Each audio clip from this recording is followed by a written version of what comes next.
Hey my lovely friends, and welcome to the channel. Today I made the unfortunate mistake of starting my day off by reading my YouTube comments, and normally that's not too bad of a place, at least not yet on this channel, but this morning I got quite a lovely comment that just, of course, started my day off on the right foot. But after mulling it over and thinking about it, I thought it would be a great point of topic for a little coffee chat this morning to talk about why I don't recommend low carb or no carb diets. By no means, I have no hate in my heart if you like low carb or if you do well on low carb or keto, and that's something that's just truly sustainable for you long term. I just want to preface with that. This is not to hate on anything that works specifically for you. I think that there are some people out there that of course do better with diets like this and can sustain it long term. They feel better, and that's great. But as we'll talk more about, I think sustainability wise and just research wise, I am an evidence-based dietitian. The research is just not there to have extremely low or low carbs long term. At least the benefits for the small majority don't outweigh the cons that can come with it. So before I get too ahead of myself, let's just get into the actual comment and I will give my unfiltered commentary and reaction to this. All right, so the comment says, "You claim to be a dietitian, but you're telling people that they need to eat carbs for energy. You should know that humans make their own carbs out of protein, aka gluconeogenesis, so we don't need to eat a single gram of carbs in our entire lives. That's why there's no such term as essential carbohydrates. It is much better, bolded and italicized, to let our bodies make carbohydrates at the time that we need them in the amount that we need, instead of dumping carbohydrates down your throat and forcing our body to pump out insulin to prevent carb overdose, aka glucose toxicity." Where did you get that from? The CarnivoreMD? Even the CarnivoreMD recently, did you guys see? He came out with a video stating that over time, he saw his labs really go down the tank. Years into the carnivore diet, I started noticing persistence of unpleasant symptoms. So testosterone dropped to around 500 total, sleep disturbances, palpitations, muscle cramps when I was surfing or climbing.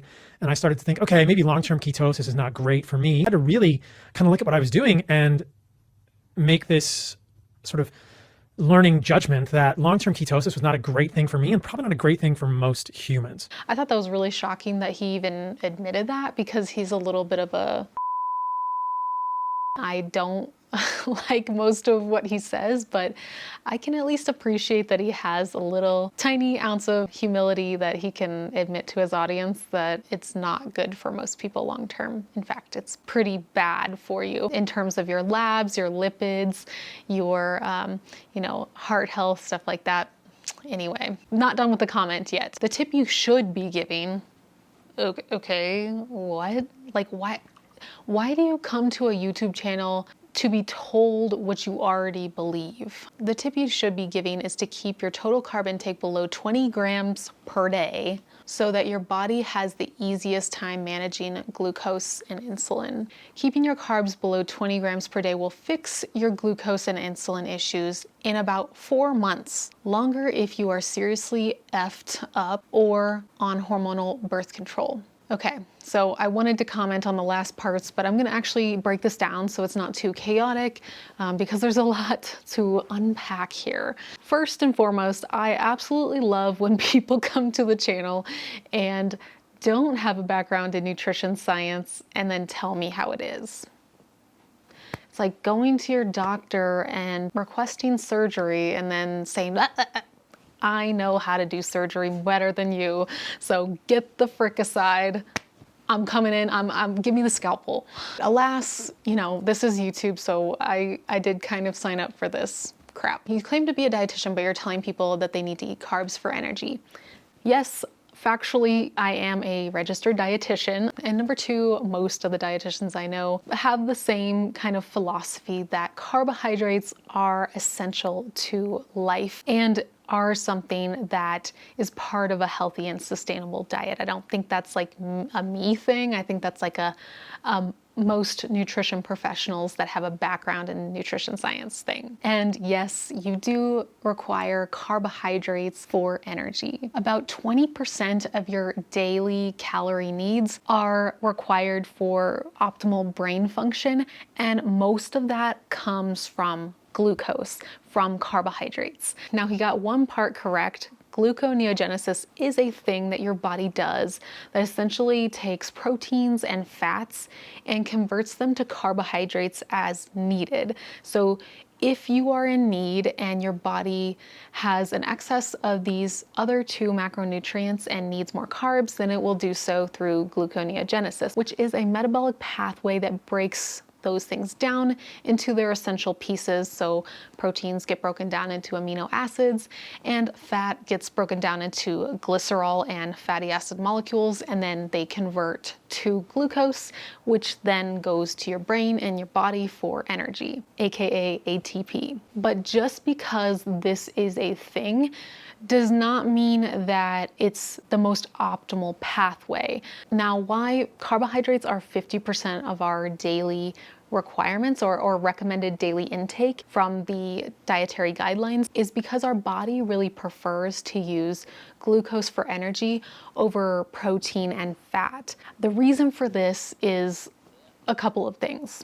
Fat is often preferred to be used for hormones, which hormones are not just like the male and female hormones that we think of. Hormones are anything from like hunger signals to just your body signaling that you're tired, things like that. So we need hormones for optimal life, sleep, wake time, everything. And then for protein, again, used for a zillion different things in our body, but in a nutshell, what we use protein for is to build muscle, to have healthy hair, skin, and nails. Essentially, a lot of the things that go into being like a protective layer of our body is what protein is good for. And of course, fat does that as well by cushioning our organs. So we need those things for our body's bigger priorities. And carbohydrates are made up of glucose molecules that get easily converted for the energy pathway to create ATP or energy, whereas protein and fat have a much longer pathway to get to the point where they are now glucose and then can be converted to energy. So for example, if you eat only protein and fat, yes, you will eventually get the energy for your brain and energy to exercise maybe, but it's going to take a lot longer to actually feel and reap the benefits. You're not gonna feel a whole lot of energy to get work done, to do healthy things like meal prep, to think clearly, to write a fun comment on someone's YouTube channel. And it's also not optimal for physical exercise performance because you're not going to have that quick energy that our body prefers to perform your best when you're exercising. So there's a lot of cons, both on the deep scientific level and then also on just the day-to-day level. It's like, okay, one, you're gonna have really crummy, like you're not gonna have hormones that are regulated and you're not gonna be building muscle optimally. And then also on the other side of things, the practical side, you're not gonna have the energy, the mood, and the functionality to be your best self day to day, to have energy to exercise and meal prep and do things that are healthy for you. So I think on a lot of different levels, this just doesn't make sense. So yes, you can live with no carbohydrates technically, but it's not gonna be optimal for your body to perform its best. And then, okay, next line is it's much better to let your body make carbs in the amount that you need them at the time you need them instead of dumping carbs down your throat and forcing your body to pump insulin to prevent a carb overdose. It is a absolutely normal function of your body to take in glucose and for your body to release insulin to help bring it into your cells for use. That is part of our body's normal, healthy functioning. Not sure where they got this information from that that's a bad thing.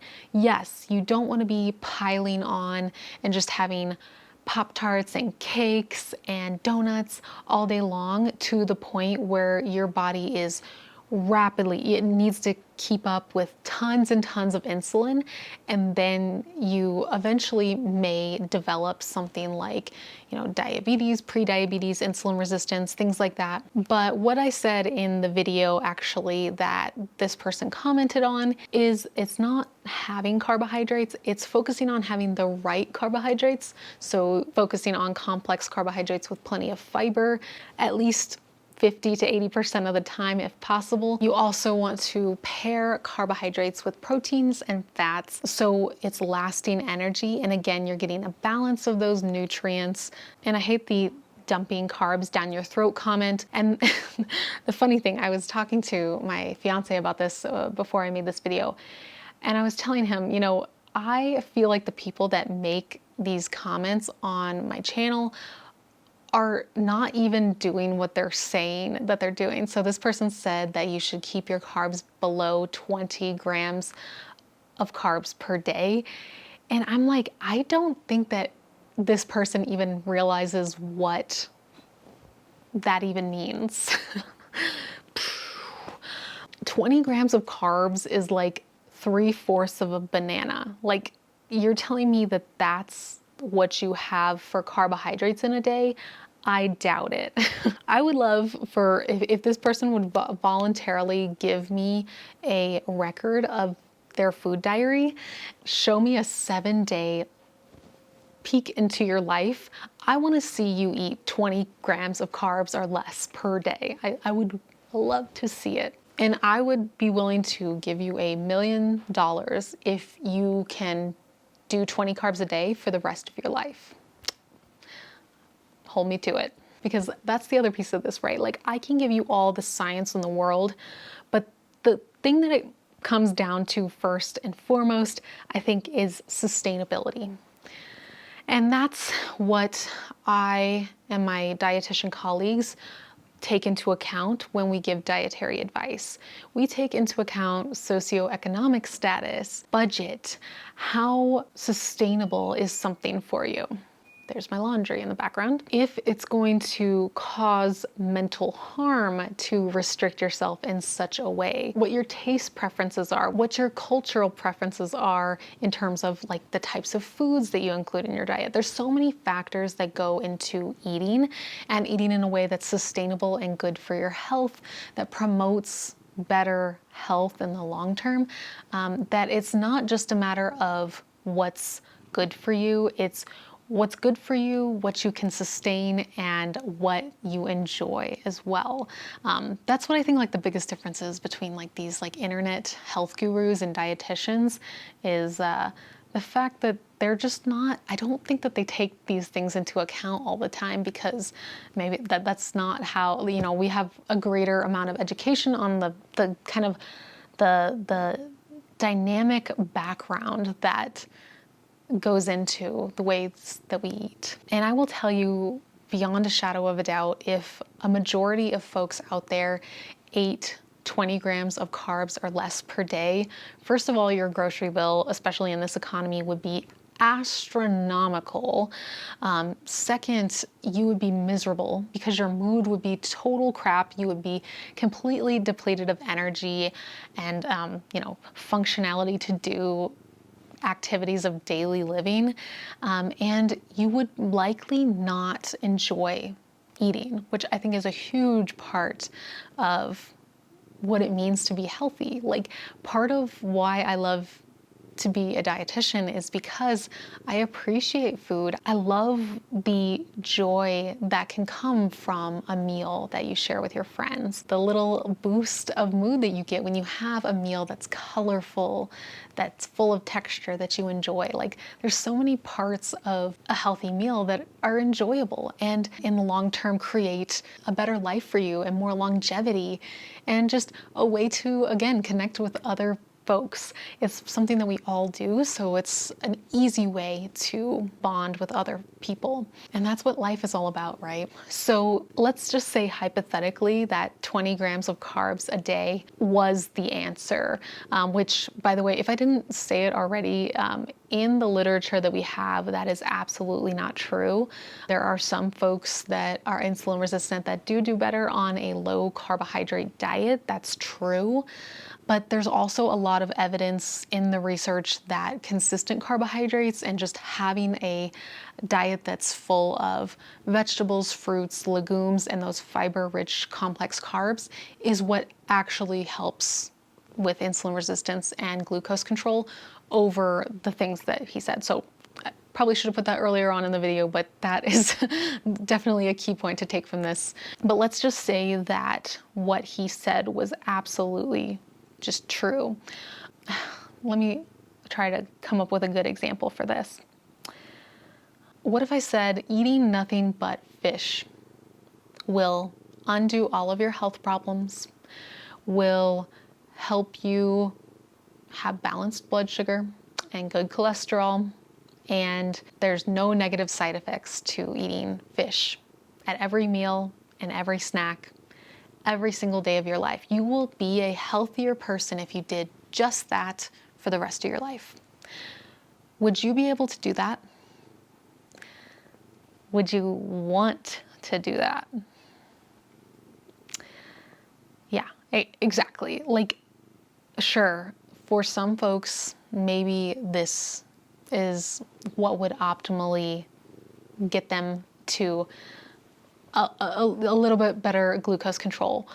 I would argue that those same folks, if they just incorporated more exercise, more steps, ate dinner with family every night, had plenty of fiber every single meal and snack, had a healthy amount of lean protein every single meal, and met with their dietitian to cater some specific dietary recommendations to their specific needs, I guarantee that you could get the same results that way than you could with eating 20 grams of carbs per day for, again, the hypothetical person that would benefit from this in theory. Not saying that it actually works, just to be clear. Obviously, you know, it's my YouTube channel. I feel a little bit like offended when someone comes to my channel and just says mean things like, you claim to be a dietitian, but you should think and say this. Obviously, that's gonna like hit me the wrong way a little bit, but I hope that maybe this chat like clarified some of the reasons why I hate comments like this. It's not just about me and how I feel attacked when people say these things. It's about what the actual truth is, and that this spread of like incorrect information about carbohydrates is just so frustrating. I laugh about it sometimes that half of my job is defending bananas because it is.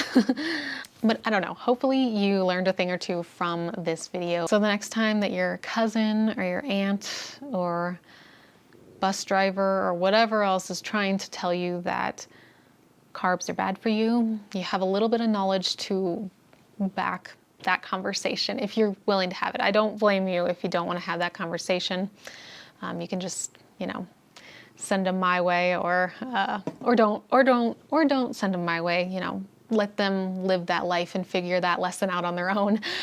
But thanks so much for joining me for today's video. If you have any questions or comments, or just, you know, thoughts and feelings about this whole comment or comments like this one, I'd love to hear from you in the comment section below. That's what makes this channel worthwhile and makes me smile when I hear you guys in the comment section. So let's make it a conversation. What do you think about this person's reaction to my video, and what do you think is some other nutrition misconceptions that you see a lot that maybe I can tackle in a future video? I'd love to hear from you, and I will leave a video that I think you'll love right up here on the screen, and I will see you there in the next video. Bye guys.